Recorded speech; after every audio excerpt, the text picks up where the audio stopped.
Hello बच्चों, तो आज भी बाकी वीडियोस की तरह एंड में पहेली है, सॉल्व कीजिए। कमेंट बॉक्स में बताइए क्या आंसर होगा उसका, ठीक है। और कल की वीडियोस का भी बहुत लोगों ने आंसर दिया है, बहुतों का सही है, कुछ का गलत भी है। उससे पहले वाली पहेली का भी अभी भी लोग आंसर दे रहे हैं, गुड, ठीक है। तो आज का पहेली बहुत इंटरेस्टिंग है, दिमाग लगाइएगा, देखते हैं कौन सही दे पाता है, ठीक है। ओके, तो आज चलिए स्टार्ट करते हैं।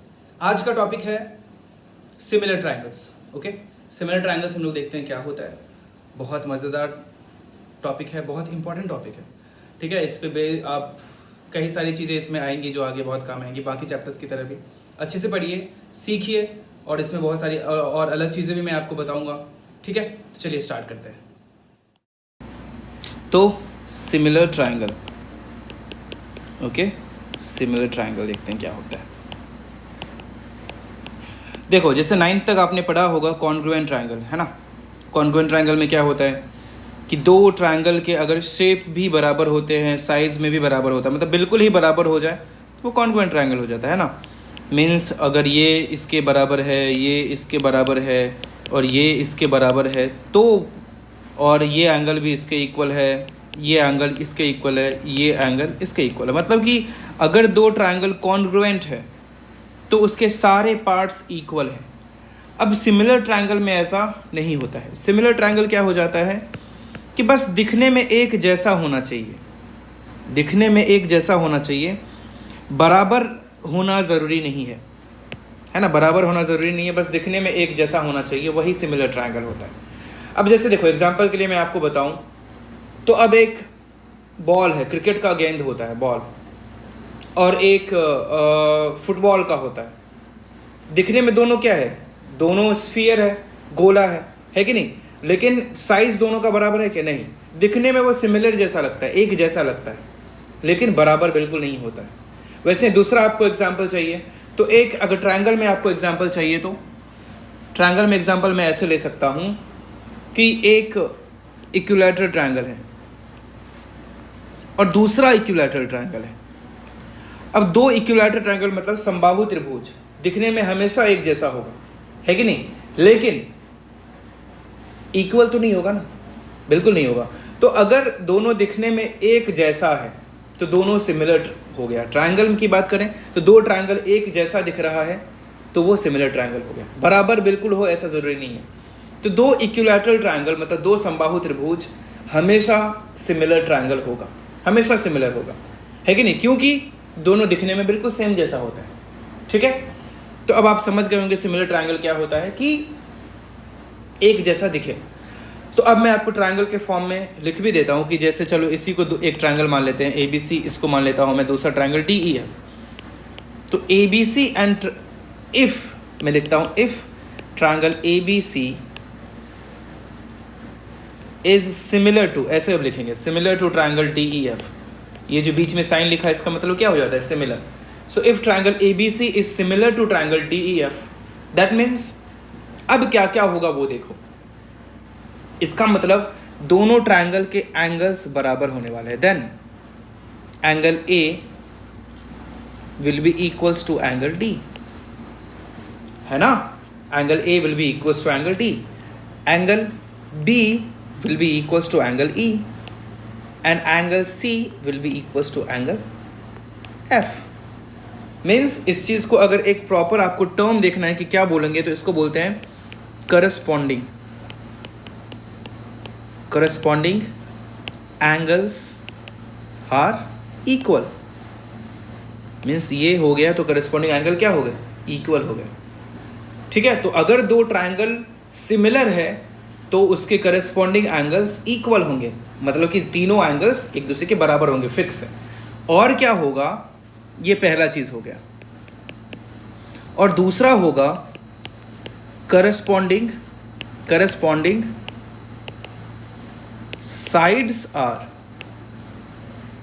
Proportional, sides are proportional. अब ये क्या होता है, ये मैंने क्या लिखा, इसका मतलब प्रोपोर्शनल का मतलब हो जाता है कि उसका अनुपात बराबर होगा, मतलब वो उसका रेशियो इक्वल होगा। अब ये देखो करस्पॉन्डिंग साइड्स मतलब क्या, AB का करस्पॉन्डिंग साइड क्या है DE, BC का करस्पॉन्डिंग साइड क्या है EF, AC का करस्पॉन्डिंग साइड क्या है, DF, समझ रहे हैं आप। तो यहाँ पे करस्पॉन्डिंग साइड्स का रेशियो इक्वल रहा, इसका मतलब AB और DE का जो रेशियो होगा वो BC और EF के रेशियो के इक्वल होगा, है कि नहीं। AB ये मतलब ये और ये, इसका जो रेशियो होगा वही BC और EF के रेशियो के बराबर होगा, और वही AC और DF के रेशियो के बराबर होगा, समझ रहे हैं आप। तो यहाँ पे मैं लिख देता हूँ is equals to AC by DF।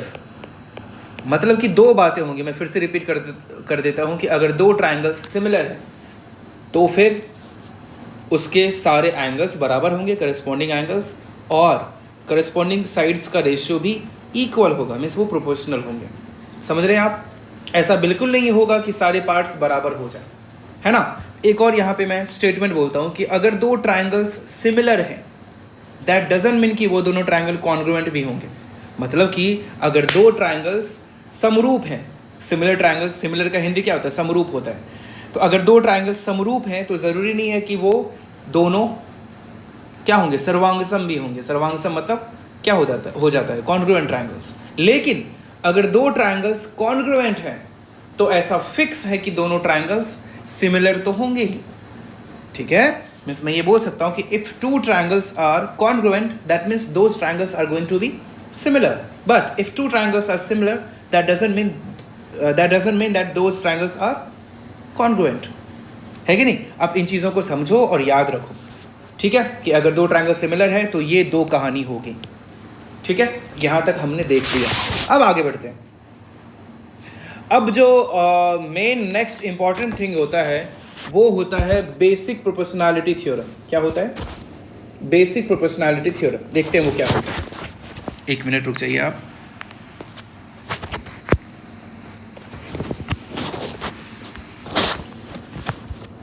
Basic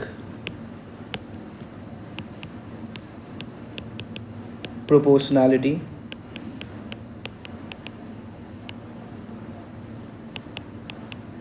theorem, इसको शॉर्ट फॉर्म में BPT बोलते हैं। क्या बोलते हैं, BPT, और थिल्स थ्योरम। थिल्स थ्योरम,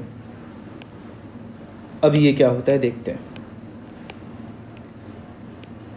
देखो अभी मैंने सिमिलैरिटी पे होल्ड कर दिया है, ठीक है, सिमिलैरिटी को रोक दिया है तत्काल, उसके बारे में आगे बाकी चीज़ें नहीं बता रहा हूँ। उससे पहले हम लोग बेसिक प्रोपोर्शनैलिटी थ्योरम पढ़ेंगे, उसके बाद फिर सिमिलैरिटी को कंटिन्यू करेंगे। क्यों, क्योंकि सिमिलैरिटी का जो क्राइटेरियाज होता है उसको हम लोग प्रूव करते हैं यूजिंग बेसिक प्रोपोर्शनैलिटी थ्योरम या फिर थिल्स थ्योरम। इसको थिल्स थ्योरम क्यों, आप समझ गए होंगे कि थिल्स नाम का एक आदमी था जिन्होंने ये थ्योरम दिया था, एक मैथमेटिशियन था, उसकी वजह से इसका नाम थिल्स थ्योरम रख दिया गया। तो using Thales theorem we gonna prove all the criterias of similarity. इसीलिए हम लोग पहले थिल्स थ्योरम देखेंगे, उसके बाद देखेंगे, और ये थ्योरम बहुत इंपॉर्टेंट होता है, बेसिक प्रोपोर्शनैलिटी थ्योरम बहुत इंपॉर्टेंट होता है। एग्जाम में सीधे सीधे ही पूछ देता है कि प्रूव बेसिक प्रोपोर्शनैलिटी थ्योरम, है ना। तो अगर वो प्रूव करने को आ जाए सीधे सीधे एग्जाम में तो कैसे प्रूव करेंगे, मैं आपको अभी वो प्रूव करके दिखाऊंगा। देखो बताता हूँ। तो इसका स्टेटमेंट, थिल्स थ्योरम का स्टेटमेंट मैं लिखता हूँ।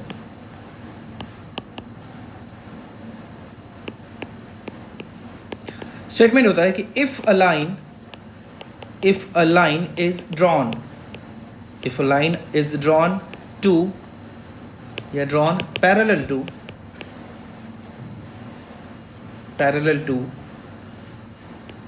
one side of a triangle to intersect the other two sides in distinct points, then the other two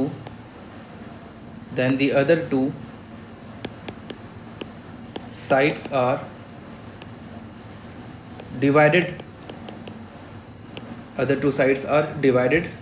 in the same ratio। अब इसका मीनिंग मैं आपको समझा रहा हूँ, 2 मिनट रुकिए। क्या बोल रहा हूँ कि if a line is drawn parallel to one side of a triangle to intersect the other two sides in distinct points, then the other two sides are divided in the same ratio. इसका meaning मैं आपको बताता हूँ कि ये बोलना चाह रहा है कि एक ट्रायंगल में, एक ट्रायंगल है, ये ट्रायंगल है मान लो,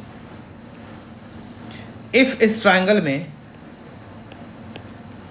किसी भी एक साइड, मैंने यहाँ BC के ले लिया कि अगर BC के पैरेलल एक लाइन ड्रॉ किया जाए, BC के पैरेलल एक लाइन ड्रॉ किया जाए जो कि बाकी दोनों साइड्स, क्या क्या बचे बाकी, AB और AC को कोई दो पॉइंट पे इंटरसेक्ट करता है, दो डिस्टिंक्ट पॉइंट पर, दो अलग अलग, डिस्टिंक्ट का मतलब क्या होता है, अलग अलग, तो दो डिस्टिंक्ट पॉइंट पे कट करता है, तो वो दोनों पॉइंट जो होता है ना, वो सेम रेशियो में डिवाइड होता है। मतलब अब यहाँ पे AD और DB का रेशियो जो होगा, मीन्स क्योंकि पॉइंट D ने AB को किस रेशियो में डिवाइड किया है, AD/DB, है ना, तो जो भी रेशियो में D ने डिवाइड किया AB लाइन को, वही रेशियो में E भी डिवाइड करता है AC लाइन को। ये होता है इसका प्रूफ। मैं आपको बताता हूँ ये कैसे करेंगे। देखो मैं यहाँ पे पहले लिखता हूँ कि गिवन क्या है, कैसे प्रूव करेंगे मैं आपको बताता हूँ। गिवन है a triangle ABC in which a line parallel to side BC intersects other two sides AB and AC at D and E, ठीक है, रेस्पेक्टिवली, मतलब क्रमशः रेस्पेक्टिवली। अब ये हो गया, ठीक है। प्रूव क्या करना है, to prove AD/DB is equals to AE/EC, ये प्रूव करना है। और ये चीज़ बहुत इंपॉर्टेंट होता है, ये बहुत काम आता है आगे जाके। तो आपको ये याद रखना है कि हमेशा याद रखना है कि अगर किसी त्रिभुज में किसी भी साइड के पैरेलल एक लाइन मैं ड्रॉ कर दूं, तो वो लाइन बाकी दोनों साइड को दो बराबर रेशियो में डिवाइड करेगा, means AD/DB is equal to AE/EC, ठीक है। अब चलो इसको मैं प्रूव करके दिखाता हूँ कैसे करेंगे। तो पहला काम कंस्ट्रक्शन कुछ तो होगा, तो देखो कंस्ट्रक्शन क्या होगा, बहुत सिंपल सा कंस्ट्रक्शन है, दिखाता हूँ क्या। मैं यहाँ पे क्या करूँगा कि E से एक परपेंडिकुलर ड्रॉ करूँगा। हमने जितना पढ़ा है सिर्फ उसी का यूज़ करके प्रूव करना है ना, कुछ आगे का जो पढ़ लिया है वो तो यूज़ कर नहीं सकते। तो E से एक परपेंडिकुलर डाला मैंने AB पे, ठीक है, जो ये EN पॉइंट है। D से भी एक परपेंडिकुलर ड्रॉ किया मैंने AE पे, जो ये क्या ले बोल दिया मैंने, M पॉइंट, NM पॉइंट ले लिया, ठीक है। दो परपेंडिकुलर ड्रॉ किया हमने, ओके। और सिर्फ यहीं पे ख़त्म नहीं किया, C और D को भी ज्वाइन कर दिया, और B और E को भी ज्वाइन कर दिया, B और E को भी ज्वाइन कर दिया, ठीक है। ये पूरा फुल कंस्ट्रक्शन हो गया कि E से AB पे एक परपेंडिकुलर ड्रॉ किया, D से AC पे एक परपेंडिकुलर ड्रॉ किया, और CD को ज्वाइन कर दिया, BE को ज्वाइन कर दिया। तो पूरा कंस्ट्रक्शन मैं लिख देता हूँ यहाँ पे कि ज्वाइन BE एंड CD, ठीक है, join BE and CD and draw DM perpendicular to AC and EN perpendicular to AB, EN perpendicular to AB, ये हम लोगों ने ड्रॉ कर दिया। अब देखो ध्यान से, अब हम लोग प्रूव करते हैं कि इसका यूज़ करके कैसे प्रूव करेंगे। प्रूफ देखो ध्यान से, अब मैं क्या करूँगा यहाँ पे कि ट्रायंगल ADE का एरिया बताओ क्या होगा। किसका, ADE का। मैं आपको दिखाता हूँ दूसरे कलर से करके, कौन सा लो, ग्रीन। ADE का एरिया। अब ADE को ध्यान से देखो, ADE में E से हम लोगों ने एक परपेंडिकुलर ड्रॉ किया है ना, तो वो जो परपेंडिकुलर गया है, एक मिनट, अपने को ये डायग्राम बार बार ऊपर जाने से अच्छा है मैं बाकी की तरह इसके वो भी नीचे ले लेता हूँ।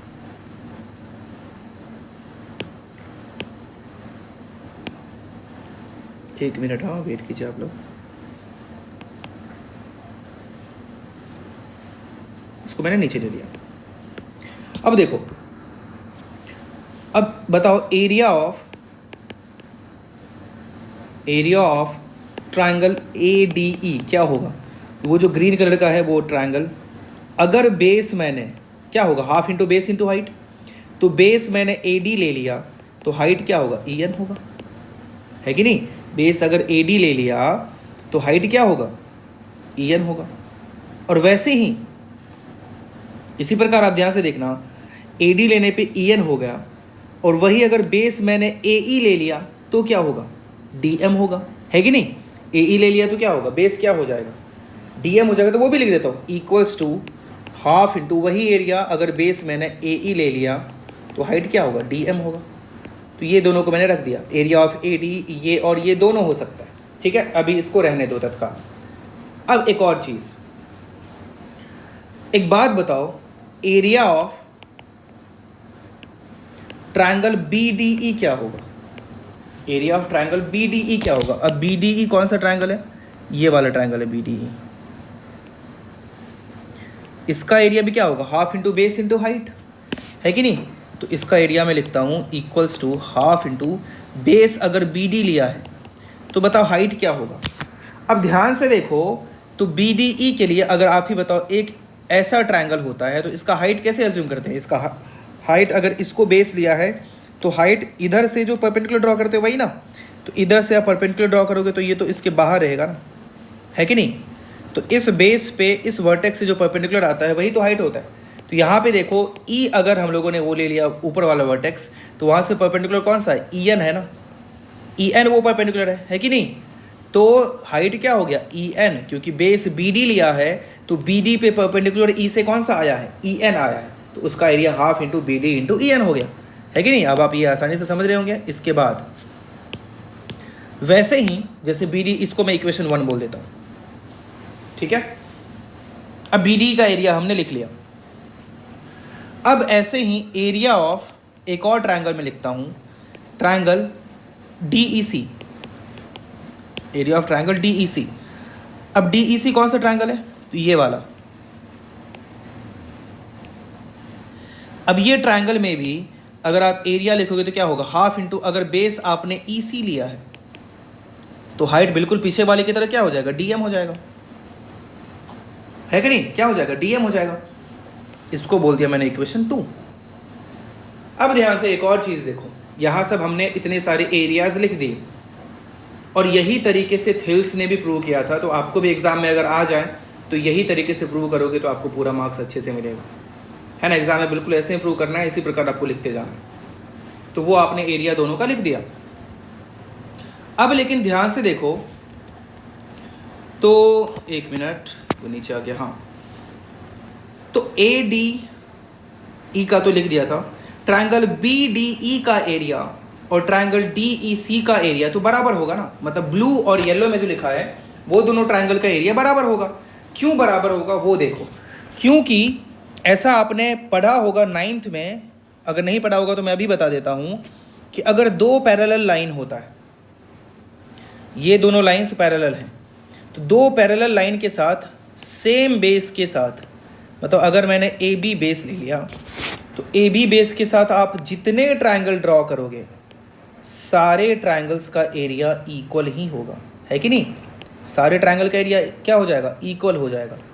क्यों इक्वल होगा, क्योंकि सब ट्रायंगल का एरिया क्या होता है, half into base into height. तो बेस तो इन सारे ट्रायंगल का क्या है, AB है, और हाइट भी क्या है। अब ध्यान से देखो, तो यही लेंथ दो पैरेलल लाइन के बीच आप जितने भी परपेंडिकुलर ड्रॉ कर दो सबका लेंथ तो समान ही होगा ना। अब इसके इस वर्टेक्स से आप इस पे परपेंडिकुलर लोगे, या इसके वर्टेक्स से आप परपेंडिकुलर लोगे, या इसके वर्टेक्स से परपेंडिकुलर लोगे, या जितने भी परपेंडिकुलर आप ले लो सारे क्या होने वाले हैं, बराबर ही होने वाले, है कि नहीं।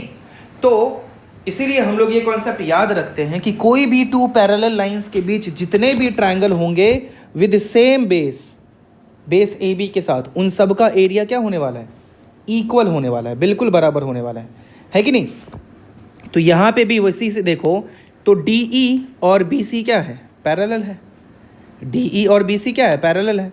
और बेस DE के साथ दो अलग अलग ट्रायंगल हैं, कौन सा, DBE और DCE, है कि नहीं, सेम बेस के साथ दो ट्रायंगल और दो पैरेलल के बीच, तो इनका एरिया क्या होने वाला है, इक्वल होने वाला है। और क्यों होने वाला है वो भी मैंने आपको बताया, है कि नहीं। चलो अब इसे हटा देता हूँ, तो वो एरिया आपका इक्वल हो गया। तो अब मैं क्या लिखूँगा, area of triangle BDE is equals to area of triangle DEC, means half into BD into EN is equals to half into EC into DM, है कि नहीं। अब मैंने क्या किया देखो कि LHS और RHS दोनों में, LHS और RHS दोनों में एरिया ऑफ ट्रायंगल, जो ऊपर वाला ट्रायंगल था ADE, उससे डिवाइड कर दिया। और इधर भी half into EC into DM था, उसमें भी area of triangle sorry ADE से डिवाइड कर दिया। कर सकते हैं ना दोनों तरफ सेम क्वांटिटी से। अब देखो लगभग हो चुका है। पहले तो half into BD into ED। अब मैं क्या लिखूँगा, देखो मेरा टारगेट क्या था अब आपको समझ में आ जाएगा। अब इधर मैंने BD लिखा है ना, इधर देखो BD है, तो BD के साथ ADE का एरिया कौन सा लिख दूँ, ये वाला लिख दूँ, तब तो BD, इसमें न्यूमरेटर में BD आया था, डिनोमिनेटर में ये वाला एरिया लिखेंगे तो AD आ जाएगा, तब तो BD बाई AD बन पाएगा। तो डिवाइडेड बाय मैं क्या एरिया लिख देता हूँ, हाफ इंटू AD का एरिया ऊपर वाला पहला वाला एरिया कौन सा, AD into EN, half into AD into EN equals to half into EC into DM था, divided by area of ADE, यहाँ पे नीचे वाला एरिया लिख देता हूँ, दोनों तो है तो ADE का ही एरिया ना, half into AE into DM, half into AE into DM। अब देखो यहाँ पे क्या क्या हो जाएगा, AD इंटू EN, एक मिनट, यहाँ पे देखो यहाँ गलत लिख दिया था ना मैंने, आपने देख भी लिया होगा, चलो अब मैं सही कर देता हूँ। Half into BD into EN पता नहीं कैसे लिख दिया था, हाफ इंटू BD इंटू, एक मिनट, हाँ सही तो लिखा था, ED लिख दिया ना, हाँ EN लिखना चाहिए था। यहाँ भी क्या होगा, हो जाता है कई बार जल्दी जल्दी लिखते लिखते, तो अभी सही कर देते हैं। ये क्या हो गया EN, ये भी क्या हो गया EN, है कि नहीं, आ रहा है समझ में आपको। तो अब देखो यहाँ भी EN ख़त्म हुआ, हाफ हाफ ख़त्म हुआ, हाफ हाफ ख़त्म हुआ, DM ख़त्म होगा, तो क्या बचा, BD by AD equals to EC by AE। अब प्रूव क्या करना था, देखो ऊपर AD by DB equals to AE by EC, तो उसका उल्टा आ गया ना, तो उसको उल्टा कर दो, क्या आ गया, उल्टा कर दिया मैंने, AD by BD equals to AE by EC, यही तो प्रूव करना था, हेंस प्रूव्ड, है कि नहीं। तो इस तरह से हम लोग थेल्स थ्योरम को, मीन्स बेसिक प्रोपोर्शनैलिटी थ्योरम को प्रूव करते हैं। बहुत ही आसान है, बहुत सिंपल है, आप आराम से इस चीज़ को समझ सकते हो, है कि नहीं। तो अब ये प्रूव करने के बाद इसी का कुछ कोरोलरी आता है, क्या आता है, कोरोलरी आता है। कोरोलरी क्या होता है, देखो ध्यान से,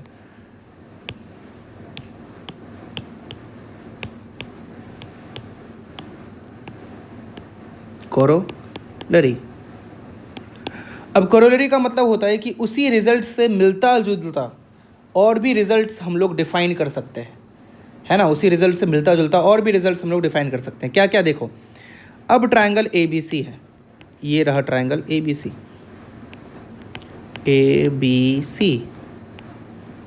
अब ये D और E पॉइंट है, ठीक है। तो क्या प्रूव किया हमने, AD बाय BD बराबर AE बाय EC, यही प्रूव किया है ना। तो अब मैं क्या करता हूँ, देखो ध्यान से,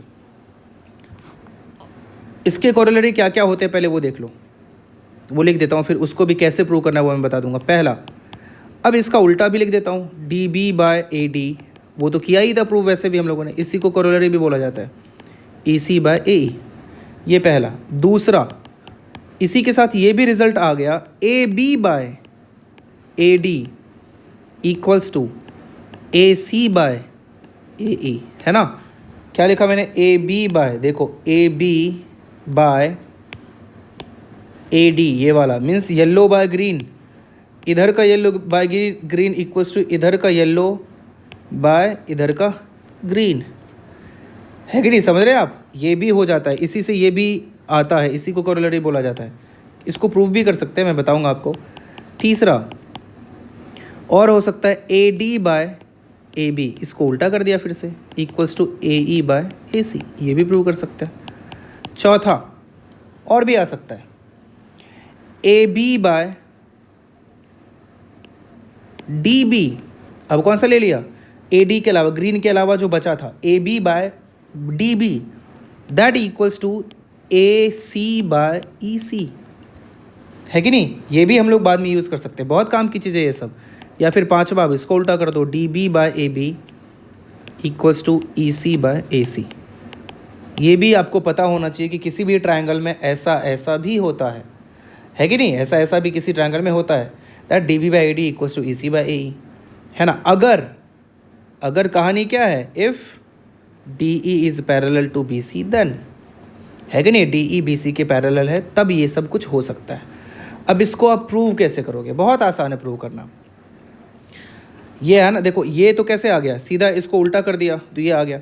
अब इसके पहला मैं सेकंड वाला प्रूव करता हूँ, तो D B by A D equals to E C by A तो प्रूव हो गया। तो ये तो सीधे सीधे वही था, ये जो ऊपर जस्ट आया था वही पहला वाला लिखा हुआ है। अब इसमें क्या करो आप, LHS RHS दोनों में 1 ऐड कर दो। कर सकते हैं ना? बिल्कुल कर सकते हैं। तो क्या होगा, इसमें नहीं ऐड किया, ऊपर वाले में D B by A D equals to E C by A E था, ई सी बाई ए ई। तो ऊपर क्या हो जाएगा, D B plus A D by A D equals to E C plus A E by A. हो सकता है ना? तो क्या हो जाएगा, D B plus A D, देखो ध्यान से क्या होगा, D B plus A D, क्या ए बी हो जाएगा, by A D equals to E C plus A C, E C plus A E क्या हो जाएगा, ए सी हो जाएगा, ए सी बाय ए ई। यही तो था सेकंड वाला, है कि नहीं? सेकंड वाला ये था ना, देखो A B by D equals to A C by A, हो गया प्रूव, है कि नहीं? बहुत आसान है, आप आराम से प्रूव कर सकते हो इसे, और इसे याद भी रखना है। और इसी में अगर आप इसमें ऐड कर दिया, आपका आ गया। इसी में अगर इसमें 1 ऐड करते तो बाकी थर्ड वाला प्रूव हो जाता, है कि नहीं? फिर थर्ड वाले को उल्टा कर देते तो आपका फोर्थ वाला आ जाता। समझ रहे हैं आप? बहुत आसान है, आप आराम से ये कहानी कर सकते हो। और बाकी सब कुछ भी आप इसी तरह प्रूव कर सकते हो, 1 ऐड करके। किसी में 1 ऐड करेंगे तो दूसरा आ जाएगा। तो ये सब आपको याद रखना है, ठीक है? बहुत आसान सा कॉन्सेप्ट है, बहुत इजी है, आप आराम से इस चीज़ को समझ सकते हो। ओके, तो चलिए आज के लिए इतना ही। आप इसी का नोट्स बनाइए और इसी को खुद से, ये थ्योरम बहुत इंपॉर्टेंट थ्योरम है, आप इसको खुद से प्रूव कीजिए, बिना देखे, बिना वीडियो देखे। एक बार देख लिया वीडियो को, फिर उसके बाद खुद से प्रूव कीजिए और बताइए कि कैसे इसको कर सकते हैं। ओके, ठीक है, थैंक यू सो मच। तो अब है आज का पजल टाइम। तो आज का पहली है कि एक किसान के पास 3000 केले हैं, ठीक है? 3000 केले हैं, जिसे बेचने के लिए टोटल 1000 किलोमीटर दूर उसको जाना पड़ेगा। 3000 केलों को बेचने के लिए उसे 1000 किलोमीटर दूर जाना पड़ेगा, ठीक है? और केले ले जाने के लिए उसके पास एक ऊंट है। अब वो ऊंट एक बार में 1000 केला ही ले जा सकता है, 1000 से ज्यादा नहीं ले जा सकता है, ठीक है? और कंडीशन ये है कि अब ऊंट है तो भूख तो लगेगा।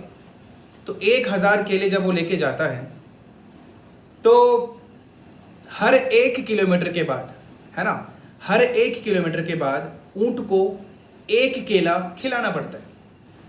हर 1 किलोमीटर के बाद ऊंट को 1 केला खिलाना पड़ता है। तो बताओ कि किसान जो है वो ज्यादा से ज्यादा कितने केले ले जा सकता है मार्केट में बेचने के लिए। वापस रिपीट कर देता हूं कि एक किसान है, 3000 केले हैं उसके पास, जिसे बेचने के लिए उसे 1000 किलोमीटर दूर बाजार जाना है। केले को ले जाने के लिए ऊंट है जो एक बार में 1000 केला ही ले जा सकता है, और हर 1 किलोमीटर चलने के बाद ऊंट 1 केला खा जाता है। उसको खाने के लिए देना पड़ता है, वैसे देना पड़ेगा। तो कितना ज़्यादा से ज़्यादा वो किसान केले को बाजार ले जा सकता है। आप मेथड सोचिए, आखिर कैसे ले जाएगा, क्या करेगा, है ना, कि वो कुछ केले ले जा पाए, और कितना केला ले जा पाएगा ये आपको सोच के बताना है। ठीक है, सोचिए, जवाब दीजिए। बहुत मज़ेदार क्वेश्चन है, अच्छा क्वेश्चन है, अच्छे से दिमाग लगाइएगा। ठीक है, तो चलिए नेक्स्ट डे मिलते हैं एक और अगले पहेली के साथ और कुछ कॉन्सेप्ट्स के साथ। ठीक है, और जल्दी ही मैं दूसरा कुछ बाकी जो कॉम्पिटिटिव एग्जाम्स के लिए मैंने वो स्टार्ट किया था वीडियोस अपलोड करना, वो भी जल्दी ही और भी उस पर बेस्ड क्वेश्चंस आएंगे। ओके, तो चलिए, thank you so much, bye bye.